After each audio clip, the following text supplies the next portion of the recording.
Hi, and welcome to Yoga with Jenny. I'm Jenny. Today I'm going to give you a little breakdown on Navasana, boat pose.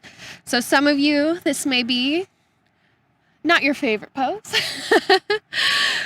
I'm going to give you a couple different options for how you can make it your own and how you can modify for your body and make sure you're feeling the right muscle connection so that you're holding yourself and supporting yourself in a healthy way rather than dumping into the low back or relying on parts of our body that shouldn't really be doing too much work.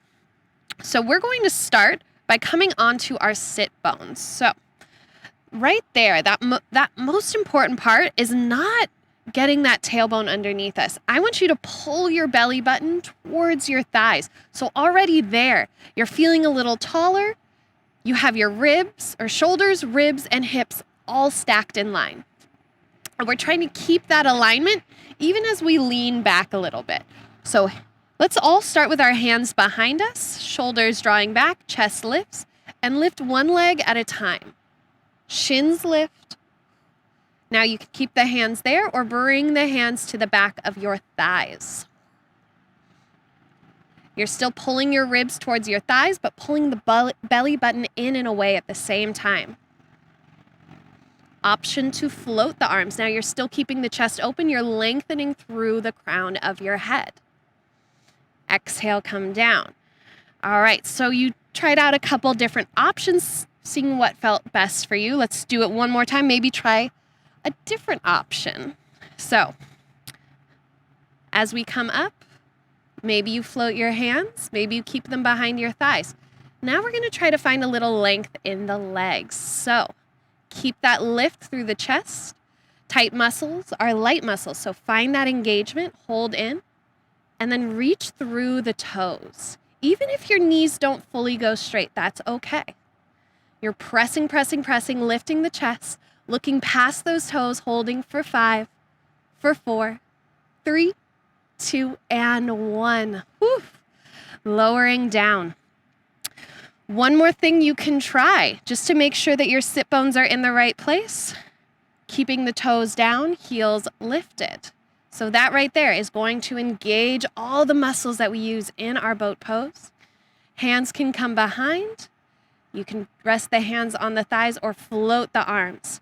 Feel the belly button draw in, feel the ribs draw in, but then also torso hugs towards those thighs. And then exhale, lower the heels, roll forward, draw the chin in.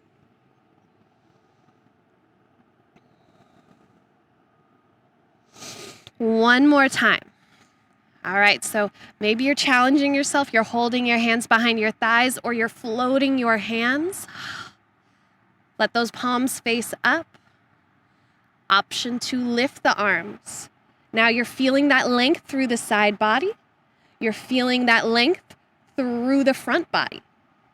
And we're lifting for 5, for 4, for 3, for 2, and 1. So, always remember, sit bones, ribs, and shoulders. As long as we are keeping those areas in mind as we are holding ourselves up in these poses, those little tweaks right there are going to let you feel stronger and allow you to find a little more space in the body rather than feeling like you're just sinking down and trying to hold the body up. We want everything to come together.